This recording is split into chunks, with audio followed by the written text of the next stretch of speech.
In the heart of Rome lies a mystery. Trajan's Column is one of the most impressive monuments to survive the fall of the Roman Empire, and researchers are still trying to understand how it was actually built.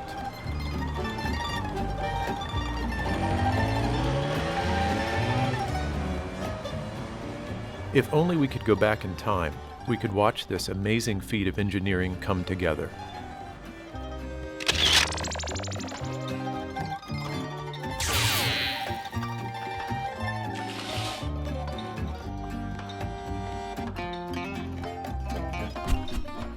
The column was dedicated by the Roman Senate in 113 AD to honor the Emperor Trajan, who had just conquered the Dacians, all but wiping them from the face of Europe. The architect was thought to be Apollodorus of Damascus, who had already designed Trajan's Forum.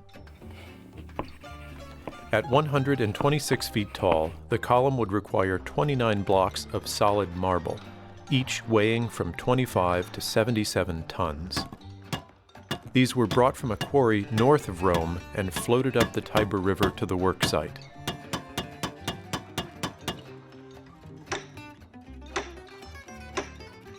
Within each drum was carved windows and a staircase, allowing access to the top.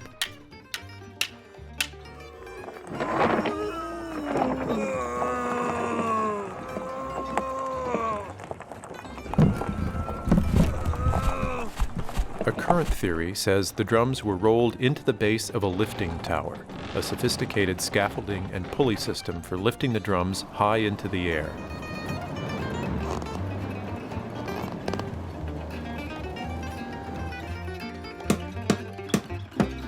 To grip the drums, slots were carved into the marble for Lewis irons, which held the marble from the inside. Then, ropes were attached to each Lewis.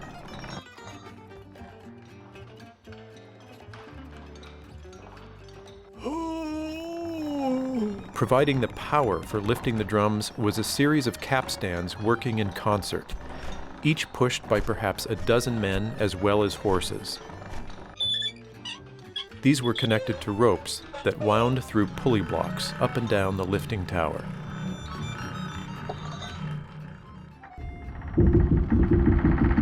In this way, a marble drum could be raised high above the streets below.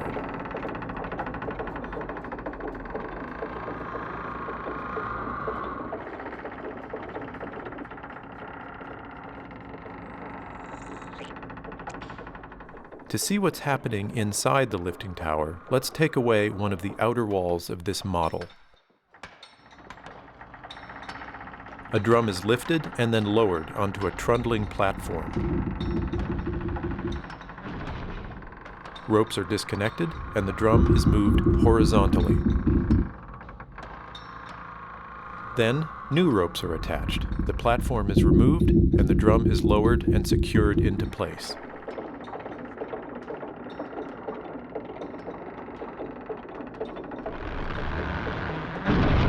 Once the drums are set, craftsmen smooth the surface and begin work on the 656-foot-long frieze, which tells the story of Emperor Trajan's war victory.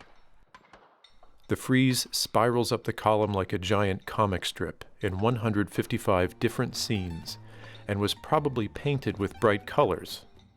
No evidence remains as to what the colors actually were. A bronze statue of Trajan was placed on top, but in 1588 a pope installed a statue of St. Peter instead. The statue of Trajan has been lost to history. Meanwhile, the pedestal is made out of 8 marble blocks and contains the tomb of Trajan. Trajan's Column has stood for more than 1900 years and was deeply influential. Over the centuries, as the city's landmarks crumbled, the column has continued to fascinate and inspire.